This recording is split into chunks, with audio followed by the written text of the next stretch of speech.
एक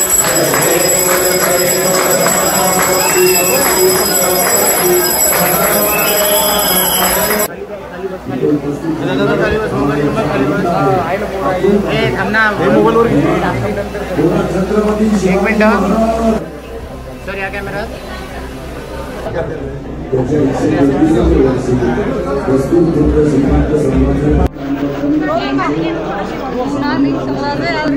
गणपती बाप्पाचं दर्शन करायला आलेलं आहे. हिंदुस्थानातला पहिला काय वाटतंय, काय हिंदुस्थानातला पहिला जो गणपती इथं बसला आहे आणि त्यांचं दर्शन घेण्यासाठी मला आज भाग्य मिळालं. याबद्दल मी मनसोक्त म्हणजे एकदम खूप खुश आहे मी. आणि पुनीत बालांनी जे पुणेभर जे वातावरण निर्मिती करण्यासाठी त्यांचा एक हातभार आहे असं म्हटलं तर काही चुकीचं होणार नाही.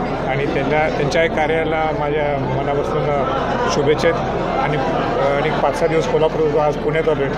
आणि पुण्यातलं सुद्धा एक वेगळं प्रेम, महाराष्ट्राची संस्कृती आणि गणपती बाप्पा मोरया म्हणून आम्ही सगळेजण पुढं चाललो. बाप्पाकडे काम आहे. बाप्पाकडे सगळे मागायचं काय, सगळेच लोक सुखी राहायला पाहिजे, आनंदात राहूया आपण आणि महाराष्ट्रात घडूया. एवढं सगळेच जण जे मागतात ते आम्ही मागतो. एकूणच श्रीमंत भाऊसाहेब रंगारी गणपतीला एक इतिहास आहे, याबद्दल काय वाटतं? नाही, पहिला गणपती जो त्यांच्या माध्यमातून इथं बसला आणि त्यांना नंतर हे सगळीकडे पूर्ण महाराष्ट्रभर किंबहुना आज जगात आपल्याला पाहायला मिळतं. याची ख्याती आणि वाढावी त्याच्यासाठी आपण सर्वजण प्रयत्न करू.